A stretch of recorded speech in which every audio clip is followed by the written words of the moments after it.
What are we doing? Are we getting popcorn? I don't know what you're doing. We're getting popcorn because There's gonna be a video. a scary. What's up? I'm sorry. What's up? What's up? Getting that popcorn though, because you already know what time it is, right? It's that scary time. Peanut, you come on. You come on. You gonna stay here. You gonna stay here. You gonna be my cuddle buddy. Huh? You gonna be my cuddle buddy. Peanut. I got my popcorn, I got my cuddle buddy. I got my other cuddle buddy, so I feel like I'm, hugged. Somebody holding me. So let's get it. SupTho. Okay.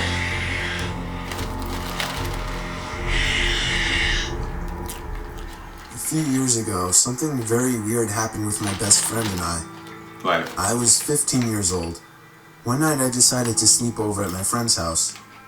After a night of scary movies, we were in the mood to do something exciting. Oh yeah? Not far from my friend's house was a demolishing site.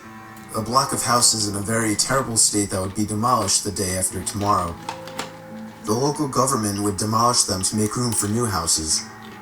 The whole site was fenced in and warning signs saying "Do not enter" hung everywhere. Okay. The houses were boarded up by planks. Doors and windows were sealed shut. No one could get in. Right. We decided to go for a walk on the old block and take some random photographs. My friend knew a spot where we could enter the old block. When we walked there, we noticed that every house was boarded up tight, so we couldn't get in. Maybe there's a reason. We noticed a house with a window on the top floor that wasn't very well boarded up. We could see into the room. We took a photo with a digital camera. Later, we went home and took a look at the pictures we made. Suddenly, we came across the photo of the window. We saw a woman dressed in a brown raincoat with white skin and black hair as long as we could visibly see. Like hell you did. If I take a fucking picture, right, and if I'm... You really yawn in my fucking face, Peanut. Your breath smells like ass and corn chips. That's all I'm saying. But I love you though. Your wet ass nose. So if I'm taking a picture, right, and I know what I'm taking a picture of, I can clearly see what I'm taking a picture of, right? And I go back and I look at the picture, right? And there's something in the picture that wasn't there when I took the picture. I don't, fuck it. Shit. Throwing away the picture may not do anything.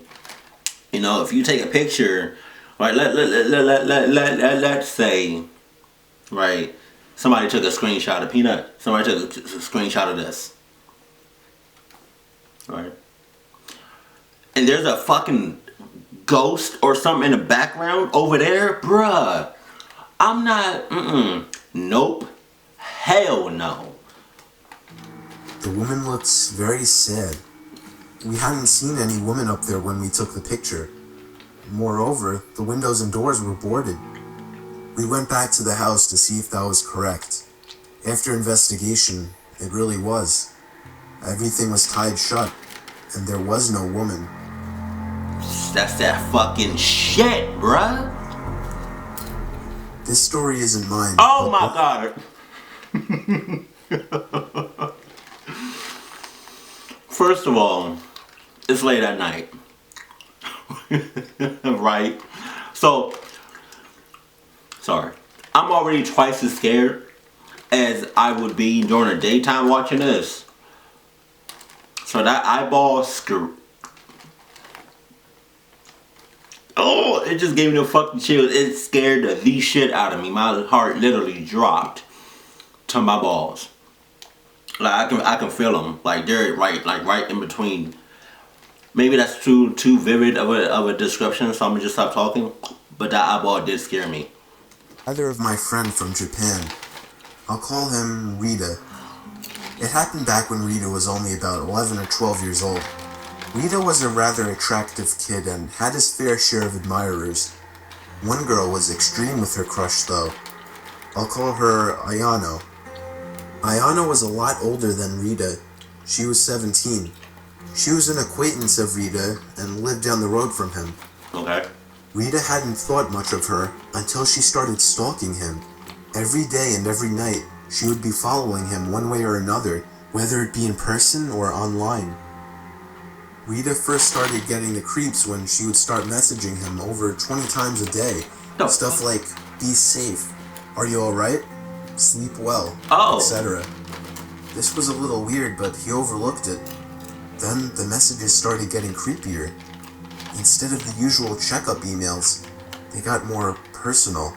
Oh yeah? Things like, you should eat your lunch if he skipped lunch, or I think your sister is hungry, when his little sister was crying. What the fuck? Rita stopped using both his phone and social media at this point, but it doesn't end there.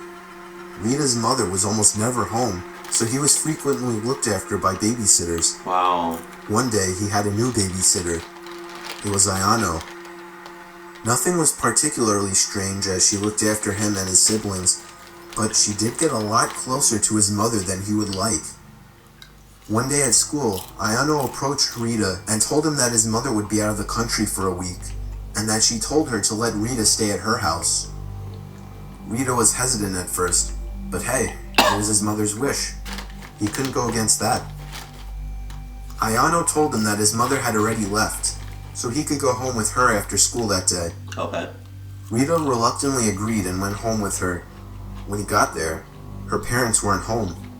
Of course. Things get a little blurry here as my friend choked up telling the story, as it still scares him today.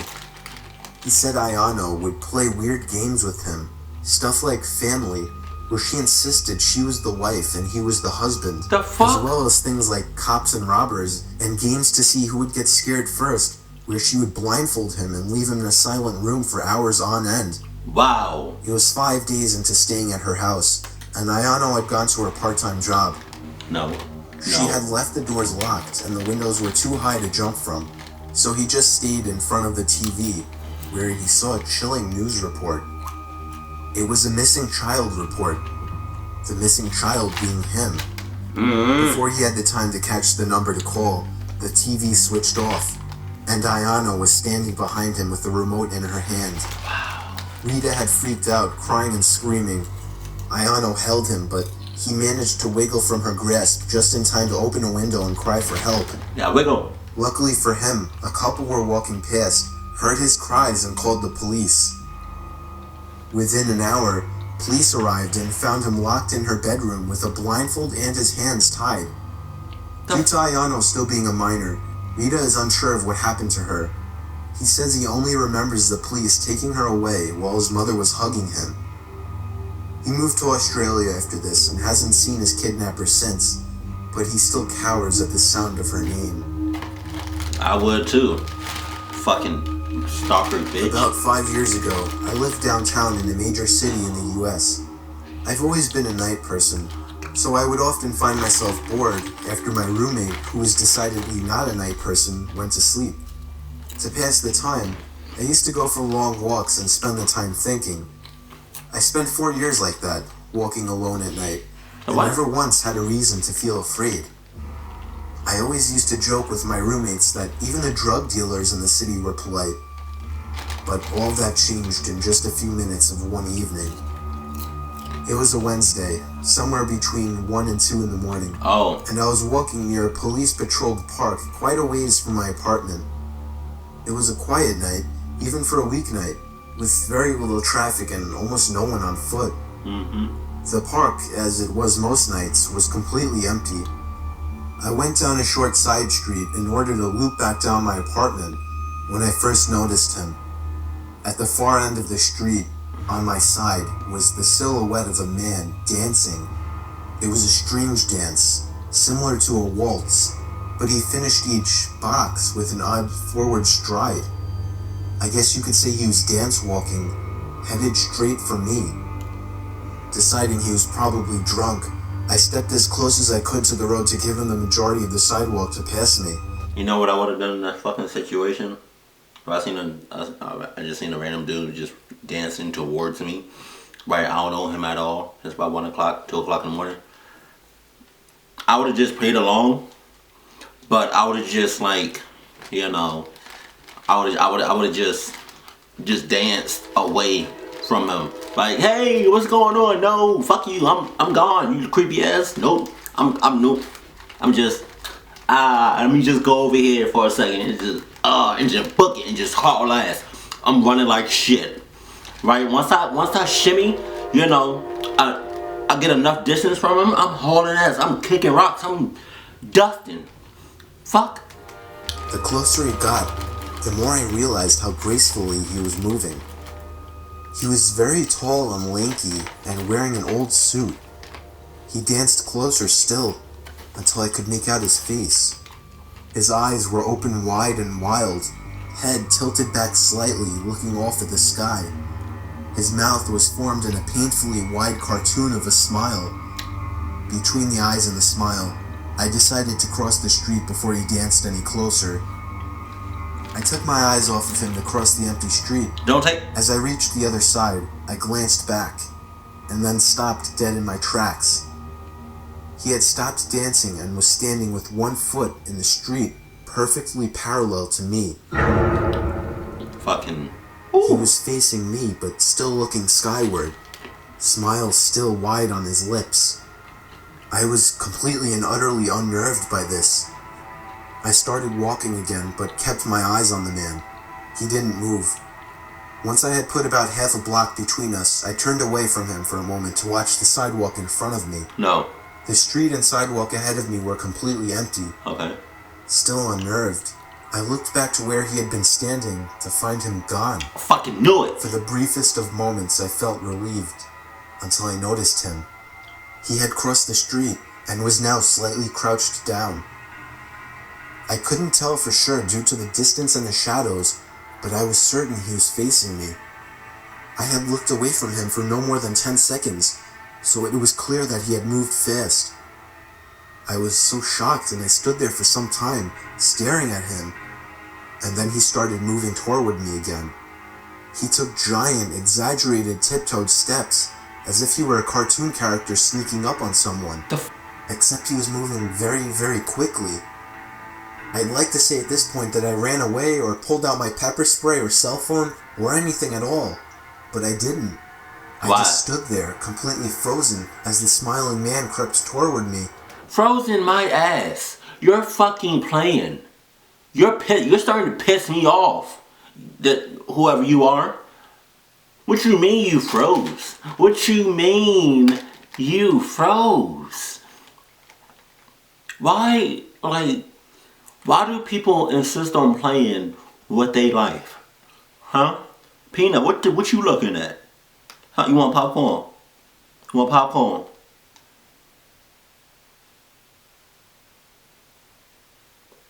You just gonna stare at me? Okay. Like, what? Why you not running? You should have been gone. Oh, bruh, trust. If I was with you in this situation, if we was together, right, in that situation, and you froze, I'm sorry to say, I would have ran. You would have just been on your own. On your own. I'm sorry. Let him do whatever he damn well pleases to you.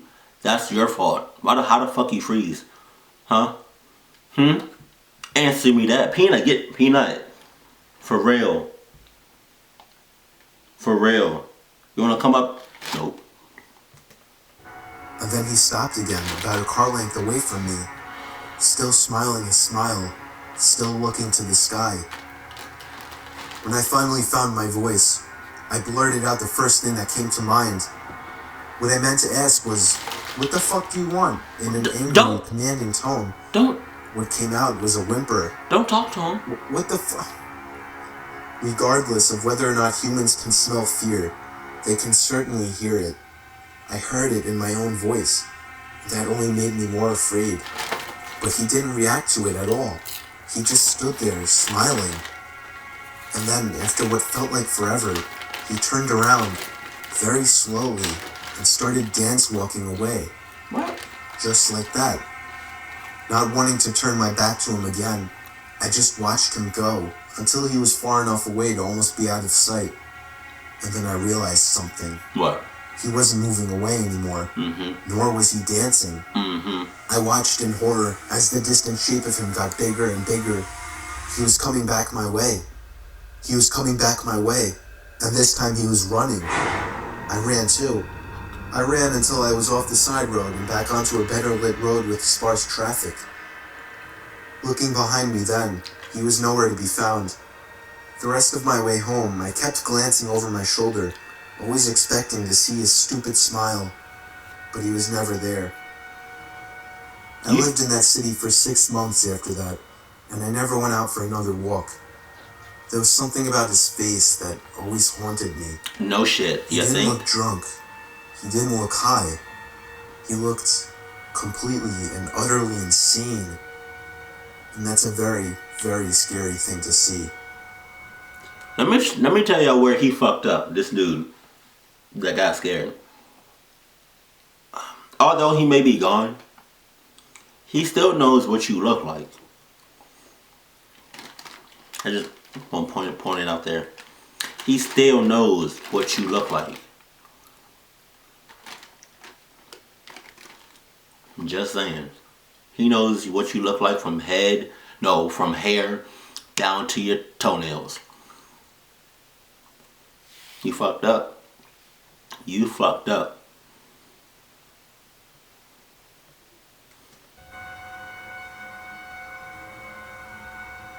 In the mid-80s, my mom was a cleaner in Australia.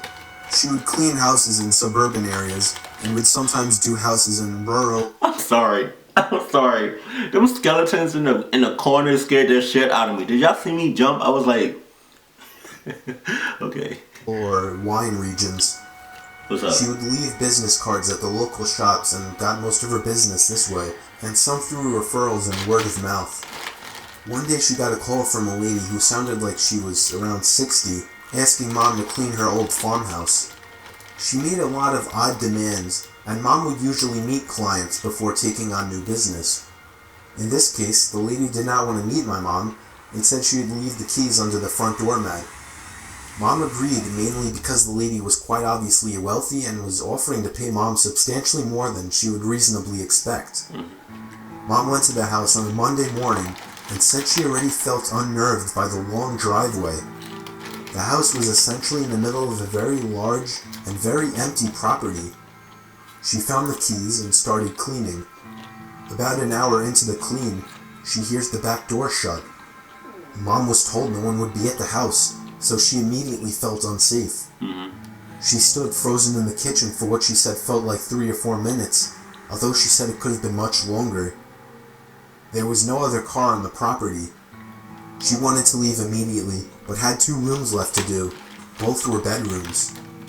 She said as time passed and she heard nothing else, she decided that perhaps it was nothing, or perhaps something had fallen and it wasn't the door after all. She walked up the hallway and stepped into the bedroom. All over the bed were black and white photos. As Mom got closer, she realized that the photos were all of her. Some were taken at our family home, and others were taken at other houses Mom would clean. Some through windows or over fences. She used the house phone to call the police and immediately drove to the end of the driveway. The lady ended up being investigated, but continued to claim that it was a break-in. After some time, the police stopped with their searching and we ended up moving to a new town 4 months later. Right. I'm 22, and this incident happened a year and a half ago. I had just moved into my first apartment and was in the process of moving in. The door that led to my apartment locks itself automatically when closed. That's nice. So, I was going to the entrance of the apartment complex to get my mail while talking on the phone with my friend. I returned to the apartment and sat on the bed while opening the mail while using the phone. I dropped the phone on the floor and it landed under the bed, so I had to lie on the floor and stretch for it. Okay. I saw something that caught my eye. What? There was someone under my bed. Oh my! My eyes widened and I choked the urge to scream. Peanut, come here. The person under my bed was lying still with his back towards me and his head to his chest, so I couldn't see his face, and he didn't see me. Trying to be rational while so many thoughts rushed through my head, Fuck. I picked up the phone, said, "Sorry, I dropped my phone. I'm just gonna take a shower and call you back." The bathroom is right by my bed, so I hastily walked in, quietly locked the door, turned the shower on, jumped out my window, and called the police. They told me to wait nearby, but to go across the street and see if anybody comes out the door of the apartment complex. This was during the summer and it was still light out. I placed myself across the street, hiding behind a car while watching my open bathroom window and the entry door. I called my friend and he came over just before the police. I gave them my keys and they went inside. Only moments later, 2 cops came out holding a thin and tired-looking man. His eyes looked crazy, but he didn't try to get away. The policeman that stood beside me and comforted me while the police searched through my house told me that the man stood outside my bathroom door with one of my kitchen knives, waiting for me to come out. This man had somehow crept in my entry door while I was getting my mail and hid under the bed. The man that was trying to hurt me turned out to be a homeless person and was placed in a mental hospital. Wow, that's crazy. When I was 21, me and my girlfriend were upstate in my family's vacation mobile home. It was during a snowstorm and we were sitting on the couch next to the heater, snuggling and watching late night TV. We were surrounded by absolutely nothing but forest in all directions, and all that was keeping us from the outside was a wooden door that had a broken lock. The last time my grandparents came up, my grandpa put a few cinder blocks by the door to use as a kind of barrier in the meantime, since the door opened inwards. Anyway, while we were watching TV, my girlfriend started shaking me, telling me she heard something outside. I assured her it was most likely a deer or a bear or something, but then 5 minutes later, my girlfriend looked at me again. I heard it too. I muted the TV so we could hear it better. It sounded like someone was messing around in the little lawnmower shed outside. My car was parked outside and all the lights were on inside. If there was anybody out there, they knew we were inside. My girlfriend was urging me to go outside and check it out, but I told her she must be crazy to think that I was going out there. Hell yeah. The sound stopped and there was nothing but the sound of the storm outside now. After a few minutes, I felt it safe to shut the inside lights and open the blinds to take a quick look outside, but it was too dark to see anything. I turned on the porch light and I was able to see a good portion of the front yard outside. There were footprints in the snow. Not animal footprints.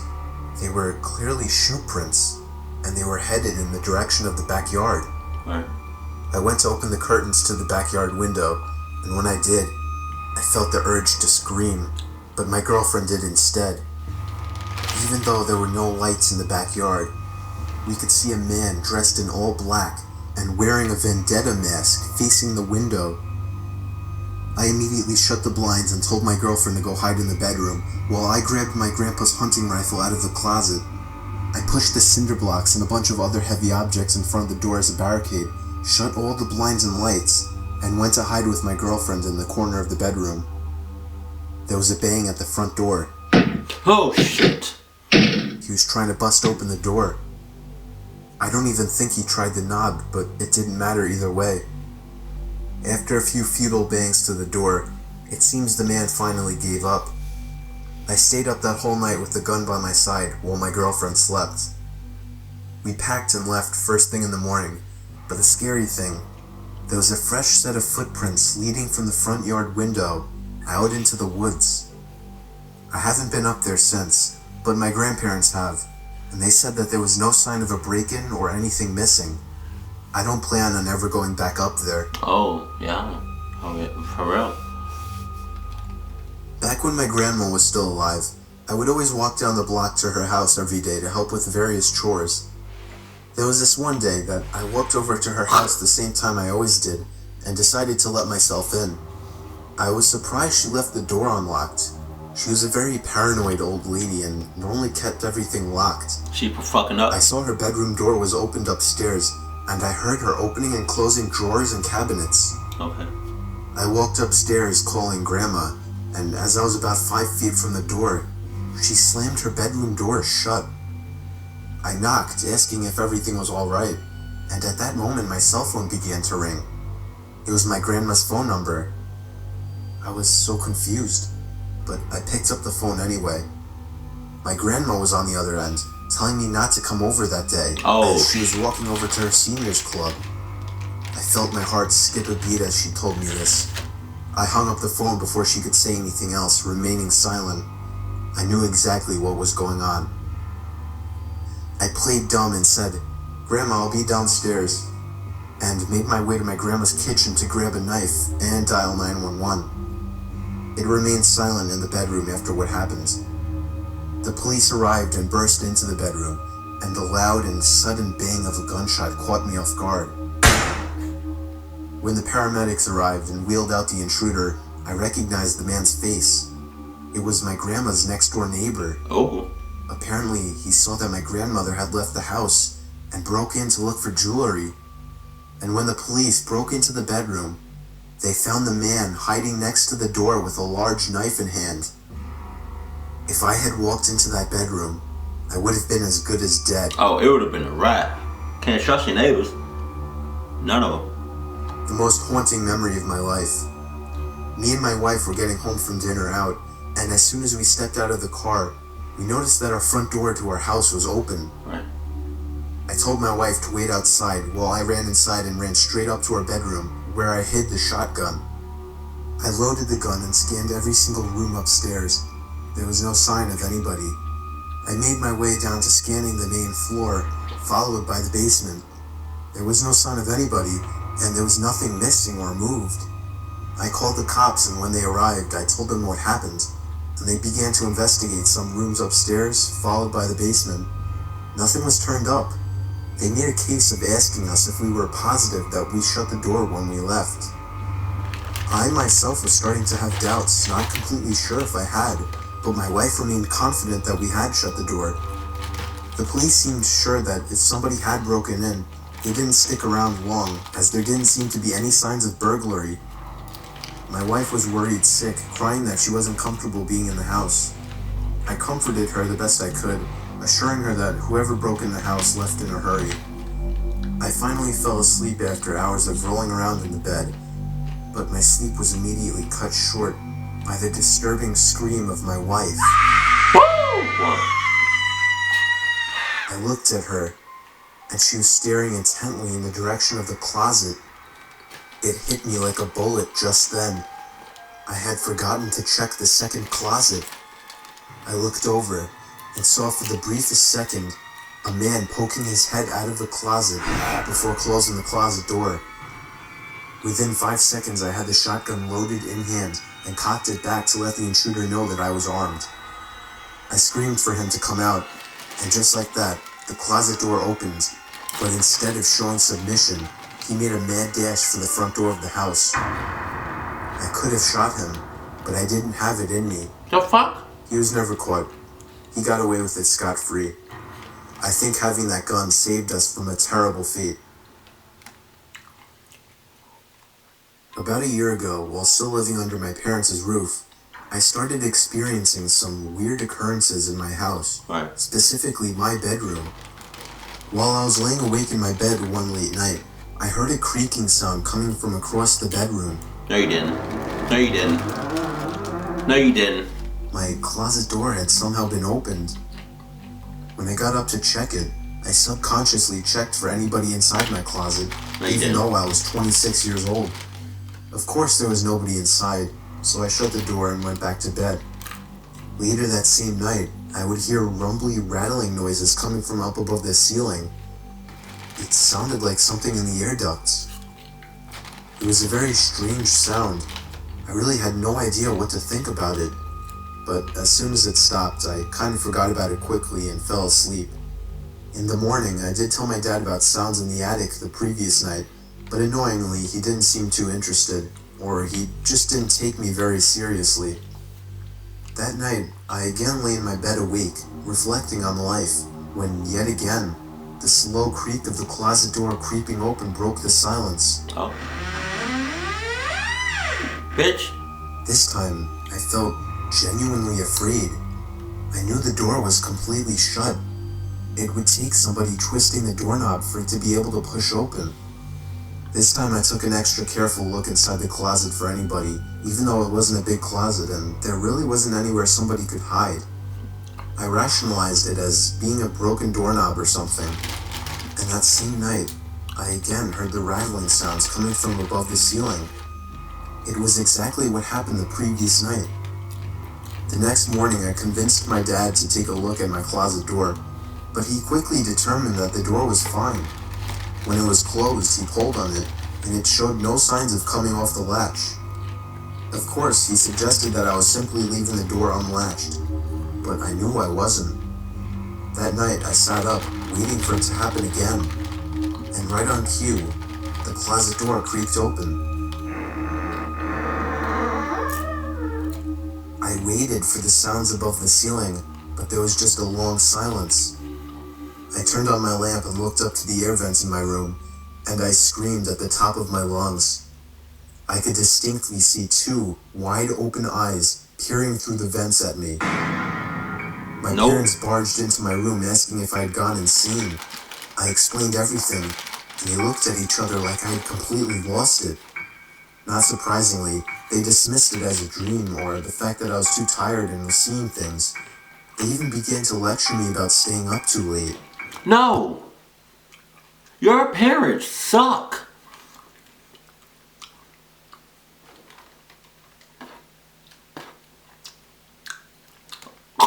Okay. Sometimes I love eating popcorn and sometimes I don't. But like I said, your parents suck. What the hell? If I tell them, like, let's say, my mom, if my mom was still alive and I was living with her, or I just came to visit or something, right? I'm in a room late at night, right? And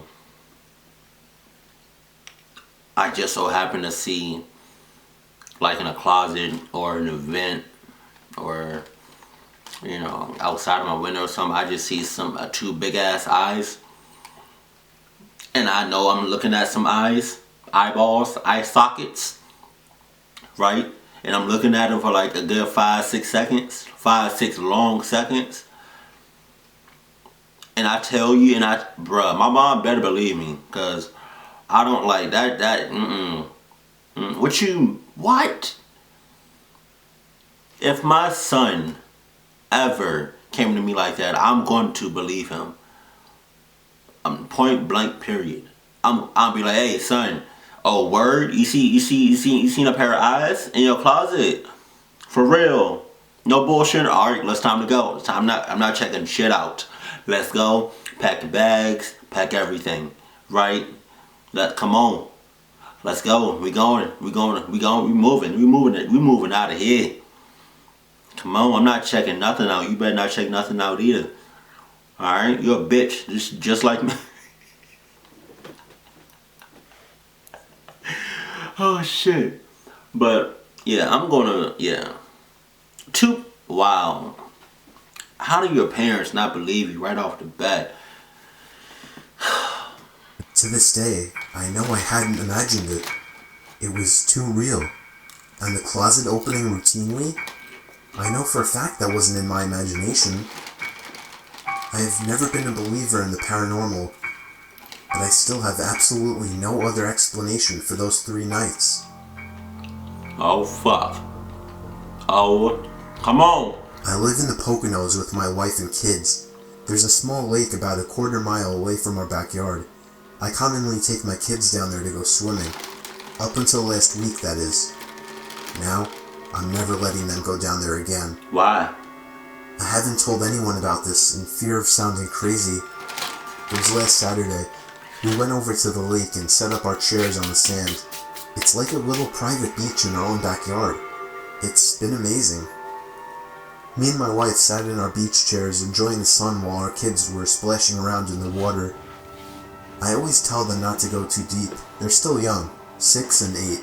Makes sense. We sat there for a good 2 hours that day. Neither of us were in the mood to get wet.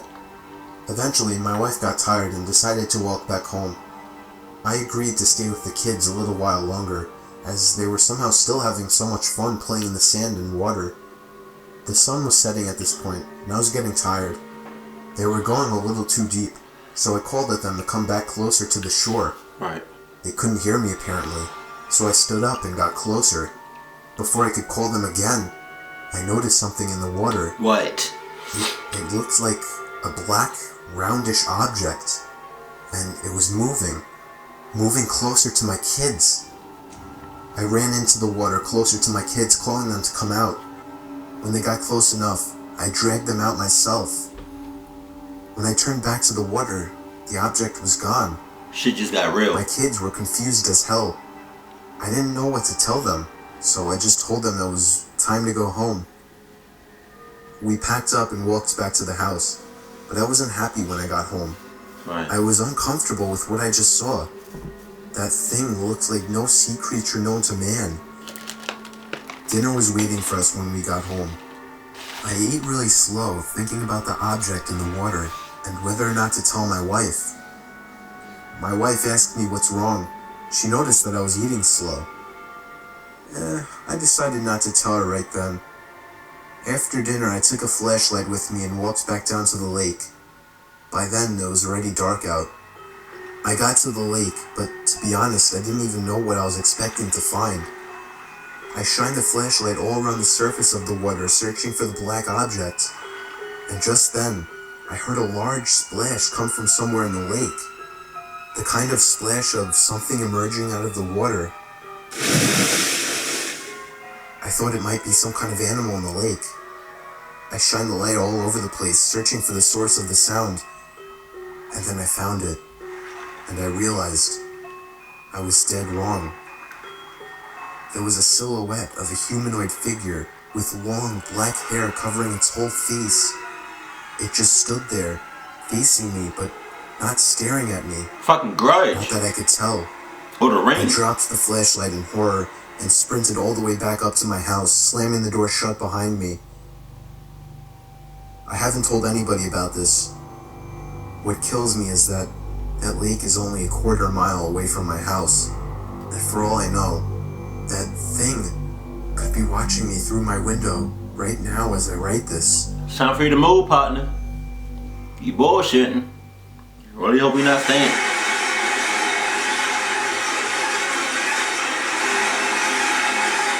Really? Mr. Nightmare? Really? Okay, that's okay. Cool. You know what's crazy about that last one?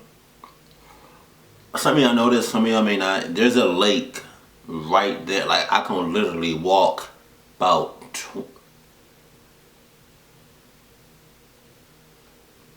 okay. There's like, so the lake that's right here, I can literally walk 20 steps and I'm right there. And it's a pretty, decent sized lake. And after watching, like, I didn't have any suspicions or anything, I didn't feel anything weird or creeped out about this lake. But after watching that last one, I'm just creeped the fuck out. I may have to move. Don't quote me on that, but I may have to move, right? But look, but when I get married, right, my wife, if I tell her something's up or something seems weird, she's gonna have to believe me. There's no ifs, ands, buts about it, right? I'm running, I'm moving, I'm doing something, because I really hope my wife does not expect, if you come across this video, future wife, whoever you are, know this. Do not expect me to go check anything out. If something's weird, or you hear some weird ass, creepy ass noises, do not expect me to go check it out. Right? Don't expect the kids to go check it out. Don't expect a dog or dogs to go check it out. Right? Let's just pack our things and just move. We're not staying another night. If we see a pair of eyeballs, you know, in a fucking closet or an event, it's time for us to pack up and leave, right? If we take a picture together as a, you know, we take a family picture, right, and there's another motherfucker in the background, right? But when we took the picture, right, it was just us. It's time for us to move. Okay? Okay? Alright, I'm just saying, you know. But you do have brave people out there that would you know, go check whatever it is out, but not me. Right? That's all I'm saying. That's all I'm saying.